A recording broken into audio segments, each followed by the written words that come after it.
जय हिंद दोस्तों, पढ़ेंगे जी जान से और वर्दी लेंगे शान से। देश की एयरफोर्स और नेवी को ज्वाइन करने का जो सपना आपने देखा है, उस सपने को साकार करने के लिए ही मैं सारी क्लासेस लेकर के आपके लिए आ रहा हूं। आज की क्लास में हम वापस से वो बेहतरीन 20 क्वेश्चंस पढ़ेंगे जो डिफरेंट एग्जामिनेशंस में कई बार पूछे जा चुके हैं। और अगर आप इस क्लास को पहली बार देख रहे हो तो पूरी क्लास ध्यान से देखना, नोट्स बनाना, और उसके बाद में इसके पहले जो क्लासेस ऑलरेडी मैं ले चुका हूं प्लेलिस्ट में डली है, वो क्लासेस भी देख करके अपने नोट्स प्रिपेयर कर लेना। कहीं ऐसा ना हो कि आपकी प्रिपरेशन छूट जाए और जब आप एग्जाम दे के आओ तो आपको पता चले कि सारे के सारे क्वेश्चन वहीं से आए जो मैंने पढ़ाए थे। तो आइए स्टार्ट करते हैं आज की इस क्लास को। और आज का ये हमारा सबसे पहला शानदार जानदार क्वेश्चन। दोस्तों, ये क्वेश्चन है सिलेक्शन। तो यही तो मैं आपसे कहता हूं कि अपने सिलेक्शन के लिए रिसोर्सेज को ठीक से सेलेक्ट करो। अगर आपने रिसोर्सेज को सही से सेलेक्ट कर लिया तो आपका आधा काम तो वैसे ही हो गया और बचा हुआ काम मैं आपके लिए करने वाला हूं। तो सिलेक्शन का मतलब क्या होता है दोस्तों? चॉइस होता है कि कोई चीज आपने सेलेक्ट की है, इसका मतलब कोई चीज आपने चूज कर रखी है, चॉइस कर रखी है, आपने अपने लिए पसंद कर रखी है, प्रेफर कर रखी है। ठीक है, तो देखो डिनायल और रिफ्यूजल ये दोनों एक ही है तो इसलिए कट जाएंगे। डिनायल भी वही है, रिफ्यूजल भी वही है, तो एलिमिनेट कर दो, हटा दो। डिस्प्ले का मतलब होता है कोई चीज शो करना या फिर दिखाना। तो डिनायल मतलब मना करना, रिफ्यूज करना। रिफ्यूजल मतलब भी डिनायल करना, मना करना। डिस्प्ले का मतलब क्या होता है? कोई चीज शो करना। तो ये तीनों ही गलत है, तो फिर सही एक ही बचता है, दैट इज प्रेफरेंस। कि सर मेरा प्रेफरेंस तो ये है, मेरी तवज्जो तो ये है, इस चीज को मैं चाहता हूं, इस चीज को मैं पसंद करता हूं। अगले क्वेश्चन पर चलते हैं। अगला क्वेश्चन है दोस्तों ऑस्टेंटेशन। ऑस्टेंटेशन क्या होता है? देखो, ये पॉम्प पहले आया था। पॉम्प मतलब होता है नखरे दिखाना, है ना? जैसे हम कहते हैं ना to show airs, to show airs, नखरे दिखाना, एक तरह से सुपीरियर, सुपीरियरिटी झाड़ना। क्या झाड़ना दोस्तों? सुपीरियरिटी। तो ऑस्टेंटेशन का मतलब होता है नखरे दिखाना या फिर दिखावा करना, शो ऑफ करना। तो यहां पर देखो, प्रिटेंस मतलब होता है बनावटी। प्रिटेंड करना मतलब दिखावा करना, पर कौन सा प्रिटेंड ये है? बनावटी है, वैसे आप हो नहीं पर दिखावा कर रहे हो। और ऑस्टेंटेशन का मतलब होता है आपके पास है भी सही और आप दिखा भी रहे हो। तो प्रिटेंड करने में और पॉम्प करने में अंतर है। पॉम्प वो करता है जिसके पास होता है और प्रिटेंड वो करता है जिसके पास होता नहीं है। चलिए, तो दोनों में डिफरेंस मैंने आपको समझा दिया।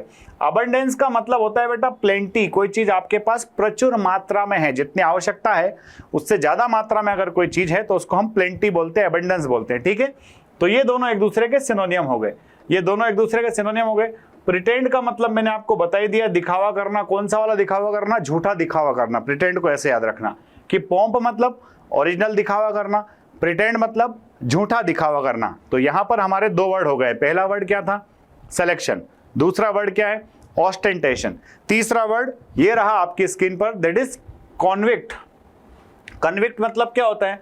किसी भी मुकदमे का, किसी भी केस का जो दोषी होता है उसको हम कॉन्विक्ट कहते हैं। तो इस कॉन्विक्ट को हम एक्यूज्ड भी कह सकते हैं। क्या कह सकते हैं? एक्यूज्ड। ठीक है, तो एडवेंचरर, एडवेंचरर मतलब जिसको हाई फाई चीजें करना पसंद है, जिसको जो है प्रकृति के यहां जाकर के नए नए रोचक काम करना, जिसमें चैलेंजेस हो, उन चैलेंजेस भरे कामों को स्वीकार करने वाला जो व्यक्ति होता है वो एडवेंचरर होता है। ठीक है, फगीटिव मतलब क्या होता है भैया? फगीटिव मतलब होता है भगोड़ा। भगोड़ा मतलब समझते हो ना, जो इंडिया से पैसा खा के बैंकों का विदेशों में चला गया वो फगीटिव हो गया, भगोड़ा हो गया। ठीक, क्रिमिनल और इंपोस्टर। तो यहां पर कन्विक्ट के लिए क्रिमिनल सही आंसर आएगा बच्चों। क्रिमिनल मतलब दोषी। इंपोस्टर का मतलब क्या होता है दोस्तों? इंपोस्टर मतलब होता है ढोंगी। ढोंग समझते हो ना? ढोंगी जो व्यक्ति होता है जो दिखावा करता है। हाइपोक्राइट जिसको हम कहते हैं, क्या बोलते हैं? हाइपोक्राइट। हाइपोक्राइट मतलब ढोंगी। हाइपोक्राइसी आपने सुना होगा कि भाई ढोंग मत करो, सब करो, पढ़ाई करो, पढ़ाई करने का ढोंग मत करो। अगर ढोंग करोगे तो पास नहीं हो पाओगे, अगर पढ़ाई करोगे तो पास हो जाओगे। तो ये वर्ड भी हमारा क्लियर हो चुका है। अगला है दोस्तों इटिनेरेंट का मतलब क्या होता है? सर इटिनेरेंट का मतलब होता है वो व्यक्ति जो घूम रहा हो, वो व्यक्ति जो यात्रा कर रहा हो। तो यात्रा करने वाले व्यक्ति को हम इटिनेरेंट कहते हैं। ठीक है, तो फ्रीक्वेंसी तो होगा नहीं, एनीथिंग इन्वॉल्व रिपीटिशन भी नहीं होगा। Plan for a proposed journey, है ना? आपकी जो यात्रा है, आपकी जो यात्रा है, ट्रेवलिंग फ्रॉम, प्लान नहीं है, travelling from place to place, एक जगह से दूसरी जगह जाना, उसको हम क्या बोलते हैं? इटिनेरेंट बोलते हैं। ठीक है, चलिए अगले क्वेश्चन पर चलते हैं। अगला क्वेश्चन है बच्चों ट्रांसपेरेंट। कि सर ट्रांसपेरेंट का मतलब क्या होता है? एकदम क्लियर। कोई चीज है एकदम ट्रांसपेरेंट है, कोई पॉलिसी है, कोई नीति है, वो पॉलिसी नीति एकदम ट्रांसपेरेंट है, एकदम क्लियर है, तो उस क्लियर को क्या बोलोगे? वर्बोस का मीनिंग तो हो गया बेटा टॉकेटिव। टॉकेटिव मतलब जो बहुत ज्यादा बोलता है उसको हम क्या बोलेंगे? टॉकेटिव बोलेंगे। इन्वॉल्व मतलब कोई व्यक्ति जो शामिल है, शामिल रहने वाले को हम क्या बोलेंगे? इन्वॉल्व बोलेंगे, ठीक है। विटी है, विटी मतलब एक तरह से जिसका दिमाग बहुत तेज चलता है, चालाक टाइप का इंसान है, विटी है, ठीक है। ह्यूमरस भी आप इसको बोल सकते हो। तो यहाँ पर सही आंसर आएगा बेटा ल्यूसिड। ल्यूसिड मतलब क्या होता है? एकदम क्लियर, स्पष्ट, ट्रांसपेरेंट, कि वो इतना ल्यूसिड बोलता है कि उसकी हर बात पहली बार में ही समझ में आ जाती है, तो उसको हम क्या बोलेंगे? ल्यूसिड बोलेंगे। अगला देखो दोस्तों, एनलाइवन मतलब क्या होता है? एनलाइवन मतलब किसी को जीवंत बना देना, जीवंत बना देना। कई सारे टीचर्स ऐसे होते हैं क्लास में इतना बढ़िया रोचक तरीके से पढ़ाते हैं कि उनकी क्लास एकदम एनलाइवन हो जाती है, एकदम जीवंत हो उठती है, पूरे कोने कोने से आवाज आ रही होती है, तो उसको एनलाइवन बोलते हैं, जीवंत बना देना। डैम्पन मतलब एक तरह से डंप कर देना किसी चीज को, ठीक है। डिप्रेस मतलब सैड हो जाता है। सबड्यू कर लेना मतलब किसी को अपने वश में कर लेना, किसी को जीत लेना, है ना। जैसे किसी ने किसी का दिल जीत लिया, तो हमने जिसका दिल जीता है उसको सबड्यू कर लिया, उसको अपने वश में कर लेना। आप मत करना, आप सिर्फ इंग्लिश को वश में करो, बाकी चीजें अपने आप भगवान जी व्यवस्था कर देंगे, ठीक है। तो इनलाइवन का मतलब होता है चीयर। चीयर मतलब एकदम खुश होना, बढ़िया बिंदास तरीके से, ठीक है। अगला वर्ड देखो, अगला वर्ड बड़ा अच्छा है, दैट इज हॉटी। हॉटी मतलब होता है बेटा घमंडी, है ना।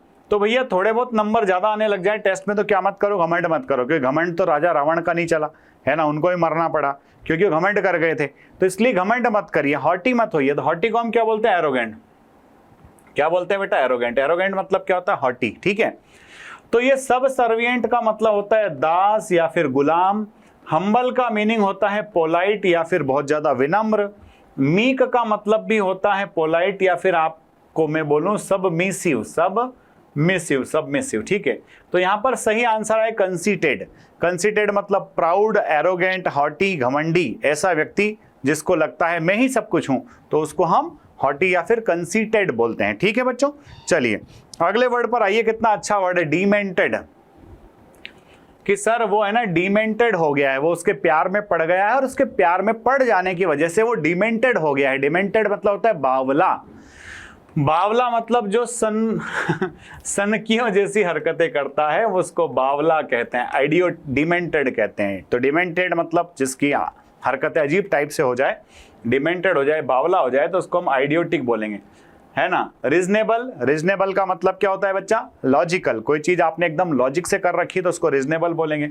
सेंसिबल है, सेंसिबल मतलब भी लॉजिकल होता है, तो ये दोनों ही एक दूसरे के सिनोनियम है, इसलिए इनको हटा देंगे, कट जाएंगे, ठीक है। ल्यूसिड अभी मैंने बताया था कि सर ल्यूसिड का मीनिंग क्लियर होता है, तो डिमेंटेड मीन्स आइडियोटिक, आइडियोटिक मतलब बावला, ठीक है। चलिए अगले वर्ड पर चलते हैं। अगला वर्ड है दोस्तों इल ब्रेड। इल ब्रेड मतलब होता है ऐसा व्यक्ति जो गंवार है, जिसकी परवरिश सही से नहीं हुई है, इसको हम बोलेंगे अनसिविलाइज्ड। क्या बोलेंगे इसको? अनसिविलाइज्ड। तो जो व्यक्ति गंवार है, जिसकी परवरिश अच्छे से नहीं हुई है, उसको हम अनसिविलाइज्ड बोलेंगे। तो अनसिविलाइज्ड व्यक्ति के लिए क्या सही आंसर होगा बच्चों? अनकाउथ।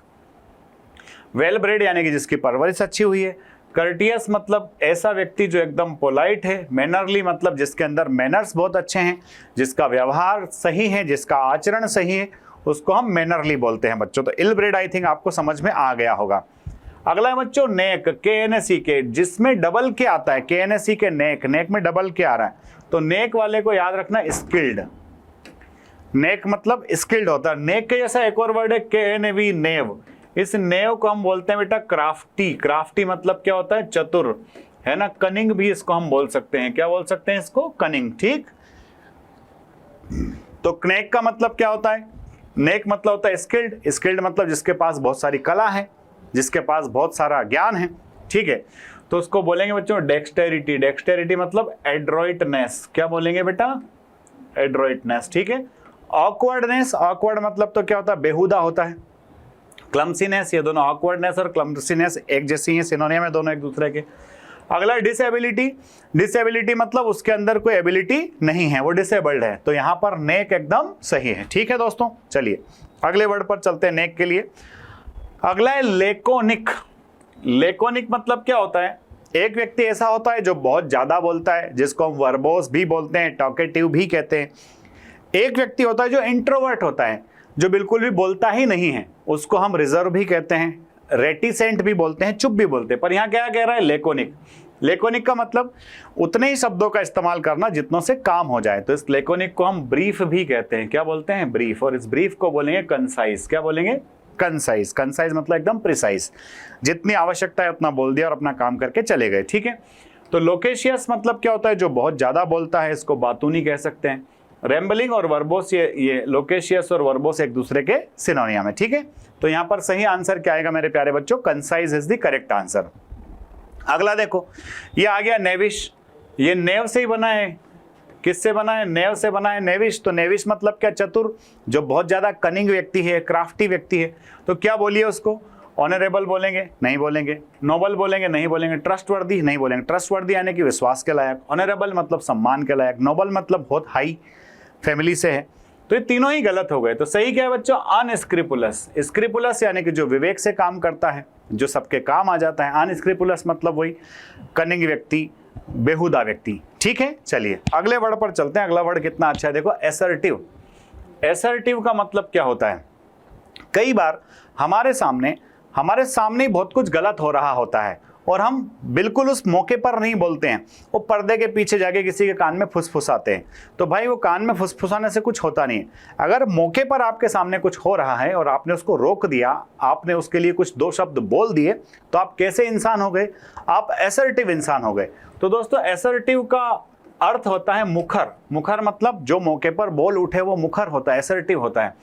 तो अनएसर्टिव तो इसका इडियम हो गया। टिमोरस मतलब टिमिड होता है। तो टिमिड को क्या बोलिएगा बच्चा, डरपोक बोलिएगा। क्या बोलिएगा, डरपोक, ठीक है। अनऑब्स्ट्रूसिव मतलब गूढ़ होता है, ठीक। तो यहां पर सही आंसर एक ही है मेरे प्यारे बच्चों, डोमिनियरिंग। डोमिनियरिंग मतलब जो डोमिनेट करे, जो अपनी बात को एकदम सही टाइम पर सही जगह रिफ्लेक्ट करा दे, उसको एसर्टिव बोलते हैं। अगला क्या है सर, अगला देखो बड़ा अच्छा, ये एनडीए में पूछा गया है। कैप्रिशियस का मतलब क्या होता है। कैप्रिशियस का हिंदी में मीनिंग होता है चंचल।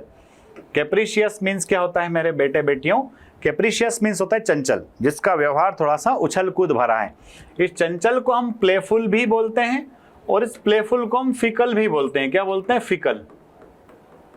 फिकल मतलब चंचल, प्लेफुल मतलब चंचल, कैप्रिशियस मतलब चंचल, ठीक है। तो अब देखो, अनमूवेबल जो मूव नहीं होता है।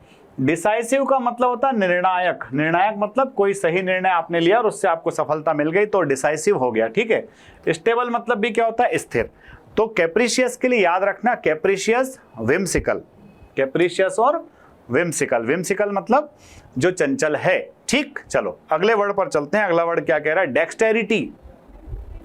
देखो डेक्स्टर्स, डेक्सटेरस मतलब क्या होता है बच्चों, डेक्सटेरस मतलब होता है स्किल्ड। कोई किसी काम को करने में निपुण है, उस काम को वो बहुत अच्छे से कर पाता है, उसको हम डेक्स्टर बोलते हैं।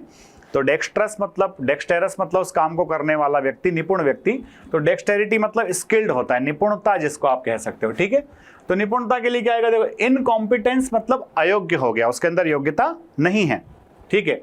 गाउचनेस भी सही नहीं है। इनएप्टीट्यूड मतलब उसके अंदर योग्यता नहीं है, एप्टीट्यूड नहीं है, उस काम को करने की उसकी लगन रुचि नहीं है। यहाँ पर सही आंसर आएगा एड्रोइटनेस। एड्रोइटनेस मीन्स होता है दोस्तों डेक्सटेरिटी। डेक्सटेरिटी मतलब आपके अंदर स्किल्ड बहुत अच्छी है, आपके अंदर खूब कलाकारी है। अगला है बच्चों ऑब्स्टिनेट। ऑब्स्टिनेट को बोलिएगा जिद्दी। ऑब्स्टिनेट को क्या बोलिएगा, जिद्दी। एक ऐसा व्यक्ति बड़ा ही जिद्दी है, एकदम जिद पाल के बैठा है, एकदम जिद ठान के बैठा हुआ है, ऑब्स्टिनेट किस्म का है। तो इस ऑब्स्टिनेट को हम और क्या बोलते हैं, हम बोलते हैं आर्डामेंट। आर्डामेंट मतलब जिद्दी, और उसको ऑब्जुरेट भी कहते हैं। क्या बोलते हैं, ऑब्जुरेट, ठीक है। तो यहां पर क्या, प्रिटी मतलब तो अट्रैक्टिव हो गया, सिली मतलब मूर्ख हो गया, क्लेवर मतलब चतुर हो गया। तो ऑब्स्टिनेट के लिए सही आंसर क्या है मेरे प्यारे बच्चों, ऑब्स्टिनेट के लिए सही आंसर है स्टुबर्न। स्टुबर्न मतलब क्या, जिद्दी इंसान, ठीक है। चलिए अगला देखो, अलर्ट का मीनिंग क्या होता है। अलर्ट है, अलर्ट मतलब एकदम watchful. Alert means watchful. Alert है यानी कि वॉचफुल है, एकदम जो सतर्क रहता है, कॉशियस रहता है, ठीक है। तो हॉस्टाइल मतलब तो दुश्मन हो जाता है ना, एकदम अपोजिट कंडीशन अगर है तो हॉस्टाइल हो गया, ठीक है। ब्रेव मतलब क्या हो गया, बहादुर हो गया, करेजियस हो गया। क्विक मतलब क्या हो गया, फास्ट हो गया। हमारे गिरिराज भैया भी आ गए हैं। तो वॉचफुल एकदम करेक्ट आंसर है। क्या सही आंसर है मेरे प्यारे बच्चों, वॉचफुल। अगला देखिए, एसिड मतलब क्या होता है। एसिड मतलब होता है हाँ करना। एसिड का मीनिंग होता है दोस्तों एग्री। एसिड मीन्स क्या होता है? एग्री, कि वो व्यक्ति जो है इस काम को करने में एसिड कर गया है, यानी कि हाँ कर गया है, वो राजी है। तो एसिड मतलब एग्री होता है। एसेस और एक्सेस है ना, ये एक्सेस है, इस एक्सेस का मतलब होता है पहुंच, और ये एसेस मतलब होता है एग्जामिनेशन, असेसमेंट, एग्जामिनेशन यानी कि जांच पड़ताल करना, ठीक। और ये प्रोसीड मतलब प्रोसीजर को आगे बढ़ाना, ठीक। तो यहां पर एसिड के लिए सही आंसर क्या जाएगा मेरे प्यारे बच्चों? एसिड के लिए सही आंसर जो जाएगा वो जाएगा कंसेंट, कि अगर आप 4 लोगों के बीच में मिलकर कोई काम कर रहे हो तो यूजुअली चारों की कंसेंट होना बहुत जरूरी है। तो कंसेंट के लिए क्या होगा मेरे दोस्तों? एसिड होगा, एग्रीमेंट होगा। अगला है बच्चों सुपर एन्यूएटेड। सुपर एन्यूएटेड मतलब होता है जो लोग सेवा से निवृत्त हो गए हैं। डायरेक्टली याद रखना पड़ेगा वर्ड सुपर एन्यूएटेड, कि उस कंपनी के अंदर कुछ गड़बड़ थी, उस कंपनी के अंदर जो गड़बड़ थी उसका जांच पड़ताल करने के लिए, उसका पता लगाने के लिए कमेटी बनाई गई है। और कमेटी किसकी बनाई गई है? सुपर एन्यूएटेड जजेस की, यानी ऐसे जजेस जो रिटायर हो गए हैं, उन रिटायर्ड जजेस की वहां पर एक कमेटी बनाई गई है। सुपर एन्यूएटेड जजेस की कमेटी बनाई गई है। तो सुपर एन्यूएटेड मतलब रिटायर्ड होता है। तो एक्सेप्टेड तो क्या होता है? स्वीकार्य होता है। सेनाइल मतलब सठिया जाना, जिसका एक उम्र के बाद याददाश्त कमजोर हो जाना, ठीक है। एक्सपीरियंस मतलब अनुभवी। तो तीनों ही गलत है। सही क्या है दोस्तों? सही है रिटायर्ड, ठीक। और चलिए ये रहा आज का लास्ट वर्ड। आज का लास्ट वर्ड है बच्चों ऑडेसिटी। ऑडेसिटी का मीनिंग होता है बेटा बोल्डनेस, है ना। कभी कभी आपको जो है ना विनम्रता त्याग करके किसी के खिलाफ बोलना पड़ता है ना, करेज जुटाना पड़ता है, हौसला जुटाना पड़ता है। तो वो एक तरह से माना तो गलत जाता है, पर ठीक है कई बार करना पड़ता है, तो उसको ऑडेसिटी कहते हैं। ऑडेसिटी मतलब होता है बोल्डनेस, ठीक है। तो बोल्डनेस के लिए क्या होगा? देखो ऑडेसिटी का बोल्डनेस तो बोल्डनेस ही दिया है। एस्पिरिटी नहीं होगा, फियर मतलब डर, स्ट्रेंथ मतलब ताकत। तो यहां पर आप देखो ऑडेसिटी मतलब बोल्डनेस, बोल्डनेस मतलब ताकत। तो इस तरह से अगर आपको NDA, CDS, AFCAT, army, navy, air force की तैयारी अगर करना है, फोर्स डिफेंस एकेडमी बहुत जाना पहचाना ट्रस्टेड नाम है। बहुत सारे सिलेक्शंस, हजारों की संख्या में विद्यार्थी फोर्स डिफेंस एकेडमी से अध्ययन करने के बाद में अलग अलग सेवाओं में, अलग अलग सर्विसेज में सेवाएं दे रहे हैं। अगर आपको भी ऑफलाइन बैच का हिस्सा बनना है बच्चों, तो नए बैचेस स्टार्ट हो रहे हैं, आप भी ज्वाइन करके अपने करियर की राह को बड़ा स्मूथ बना सकते हैं और अपने सिलेक्शन को सुनिश्चित कर सकते हैं। अगले वीडियो में फिर मिलते हैं। जय हिंद, जय भारत, इंकलाब जिंदाबाद, भारत माता की जय।